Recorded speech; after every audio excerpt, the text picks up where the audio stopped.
Lizzo and Megan Thee Stallion. The pairing we didn't know we needed, y'all. The Houston hotties had one of those hot girl summer days, but together, and I swear it felt like we were there. It actually started with Megan giving Lizzo her initiation. Take a look. We have Lizzo. We have Houston's finest here right now. Southwest. Southwest is in this bitch. Try to vote. Southwest. Let's go, Downlow. Come on. Okay, now, come on, we got it. Real hot girl.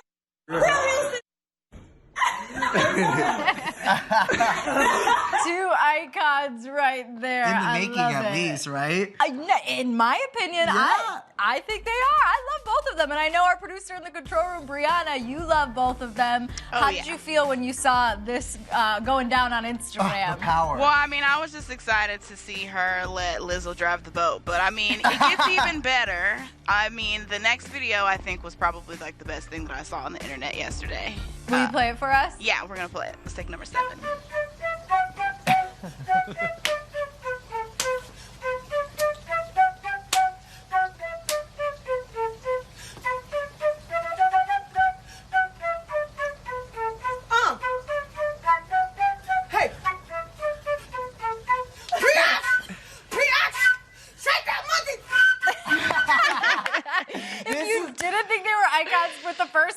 Please, now try to tell me they're not. I mean, literally doing what they do best, which is fluting and twerking. Okay, and can we just give a shout out to Lizzo playing Shake That Monkey on the flute?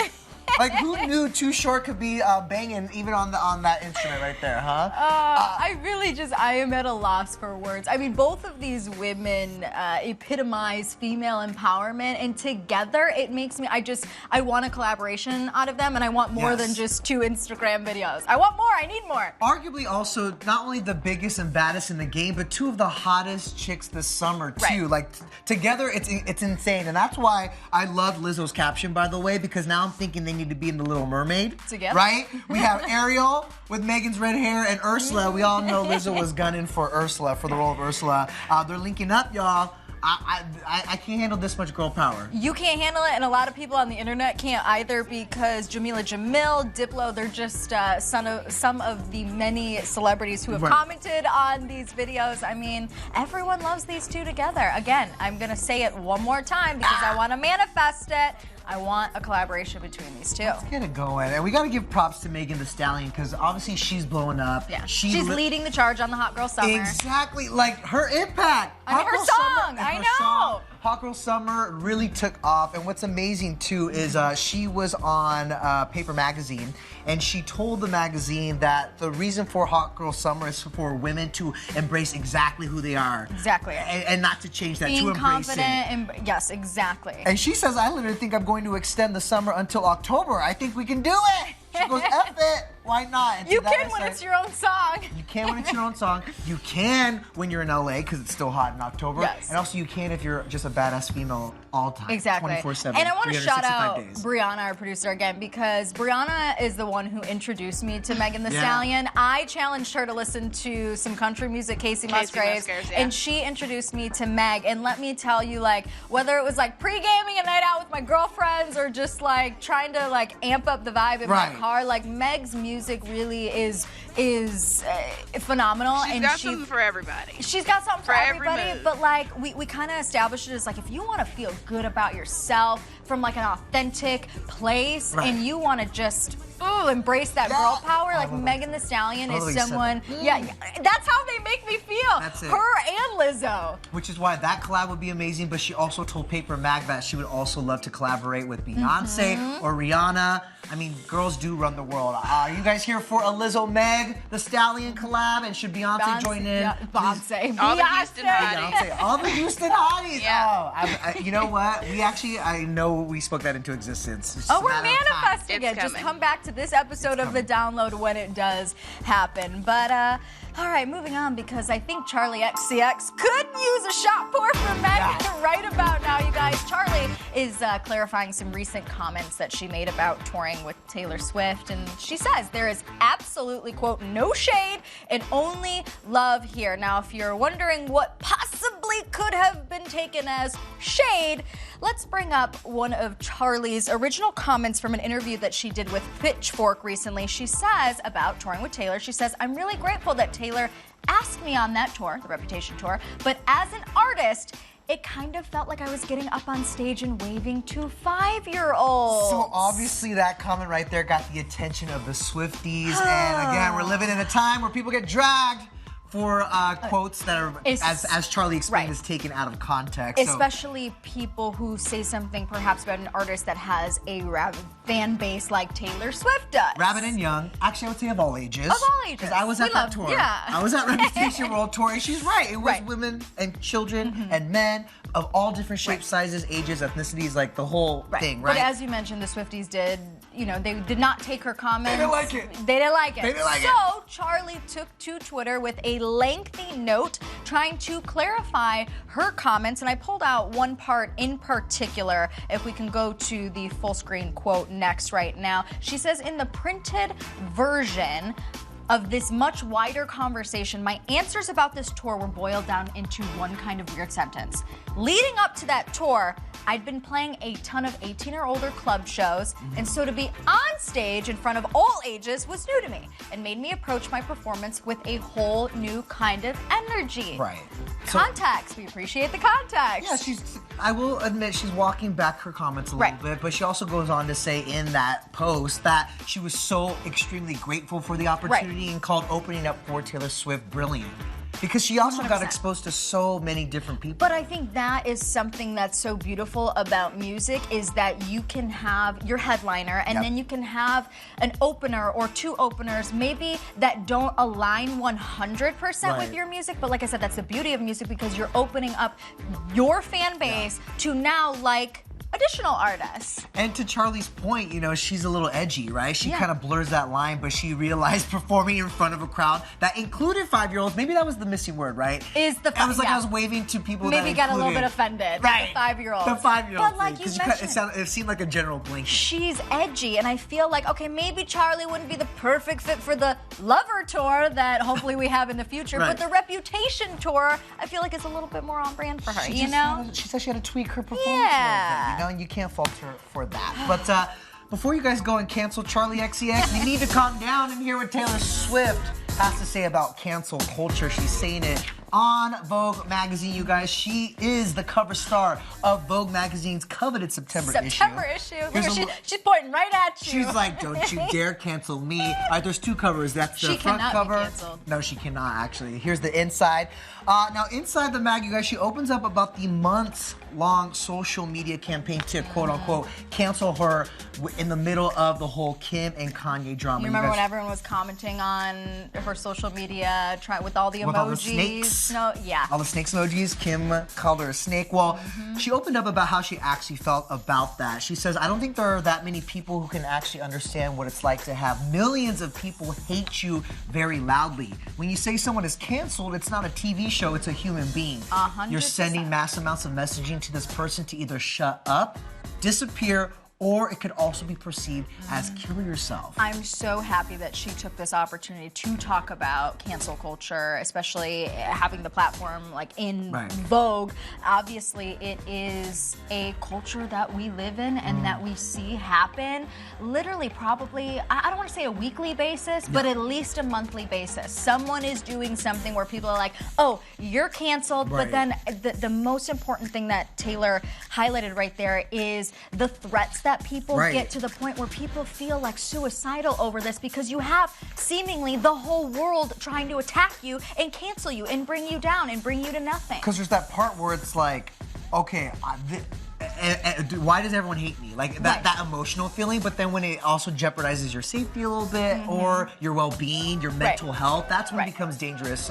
And that's where I agree with her, because I will say that like when that all went down, I felt like it was like the first time we saw a crack in that perfect girl next door image of Taylor Swift, and then she used it to her advantage. She was able to write her own narrative with it. I was gonna say, like, the drama does suck, and she says she's grown for it, but we did get a banger of an album out of it. Like, is that not everyone else is able to take that narrative and rewrite it themselves, though. Taylor can.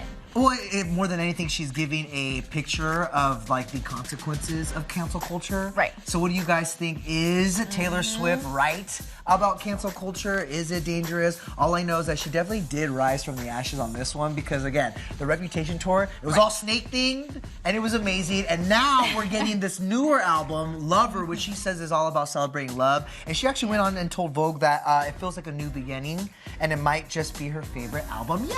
At the end of the day, I'm just gonna say one more thing about cancel culture. Are people ever truly canceled? Nope. You said rise from the ashes.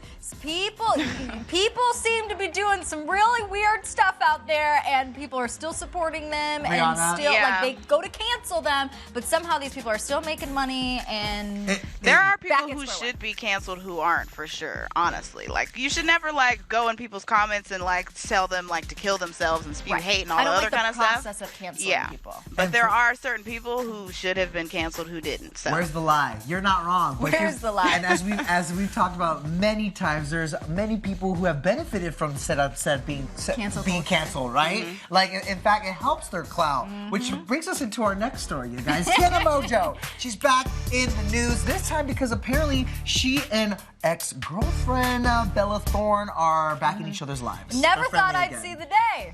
Who Just kidding. knew? I figured this day was coming, that they would make up. And of course, we're seeing it on social media. Here's the proof. Here is the receipt. So Tana Paul, note the name change, Tana Paul posted this. It's a screenshot of a conversation that looks to be a group text message. And Bella is saying, Tana is back in the group. Welcome her with slightly open arms. Nothing says letting you back into my life. With a little bit of shade. With a little bit of shade and a group text. Add them back into the thread, okay? You're back when you're back in the thread. So yeah, apparently they're on good terms again. This after they began dating in 2017 in what was a polyamorous relationship until they broke up this past February. So it seemed good until literally only like a month ago in July when a lot of drama again unfolded on social media because, as you mentioned, Tana and Bella had been in a relationship, and then, as we also just noticed, Tana's name changed. I mean, she got engaged to Jake, and obviously that seemingly didn't sit well with Bella. Right. And she tweeted that Tana and I are no longer good. She broke girl code. I'm over it. If you remember, there was a lot of tweets back and forth about this. So even though they're back in each other's lives and apparently on good graces, I'm taking this now... Why you got this highlighter? Because I'm making notes, guys. I'm trying to keep this There's a lot to keep up with them, to be honest. So Tana and Bella, they're good. However, Tana and her ex-boyfriend, Madsen, are not because of this wedding poem that Bella posted yesterday. Take a look. Holding you so tight, there's no breath to breathe anymore. Somehow it feels as you were in this vast space of consciousness. So alone. This room that goes so deep down this hollow pathway feels like you are floating in this never-ending room of darkness and numbness. Okay, so if you're a little bit confused by this video, it is not an actual wedding video between Bella and Madsen. I was reading some Instagram comments. Apparently, Madsen had wanted to do this with Bella and make this video as a birthday present to himself. But now she's posting it now. She's posting it now, and it was a very lengthy caption opening up about depression, but Madsen feels as if she is using that intimate video of theirs that they shot together to promote her book. Right, exactly. Because again, they broke up in April, and now she's posting this now, which, by the way, she did later clarify that they were not legally married, as you mentioned. This is not a real wedding. It's not real. The video was more about overcoming depression. Yes. It was her takeaway and her message for that video, but it's all the timing that's got Madsen all shook. All I know is that the breakup has been messy for a while now, okay? So this is just the latest notch on the belt. Well, he's saying that he never gave her permission to actually post that video, but she's got the receipts. She literally posted, if we could bring it up, screenshots of text messages between them two, where she says, hey, can I post it? And he says, sure, you can. Look, he says, yes. Can you send it to me too? And she says, yes. Can you wait to post till I do? And then he says, of course, I just want to see it and be happy. But here's the thing. All of a sudden, now he's saying, well, show me the timestamps of this, because as you notice, didn't have. Yeah, show the dates of that text. Well, me doesn't remember it because it was a minute ago, but Bella came with the receipts, and it was in fact from May. You see, Thursday, May 2nd. Bella says it's so sad. Don't you remember, Maud? You broke up with me April 15th, the anniversary of my father's death. Come on now, guys. This is how messy this has become, and my advice to them is take it off Twitter. That's all you gotta do. Take it off Twitter. Take it off the tweets. All right. Let's move on from drama to something more positive, you guys.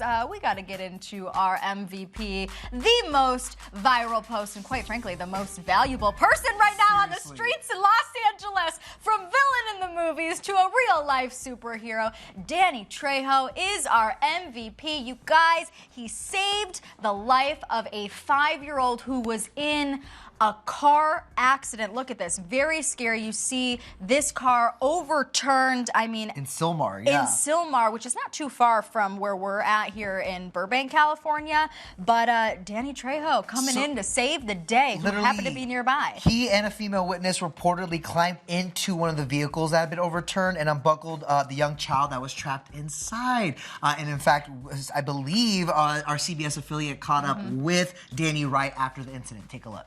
There was a little boy, he's about 5, and he was screaming, and I climbed in the car, and the worst thing you can do is smell his gas. I couldn't reach it, and then this little girl on the other side, she's like, I got it, and she pushed the button, and I pulled the little boy out, and I'm holding him, and then she went to the grandma.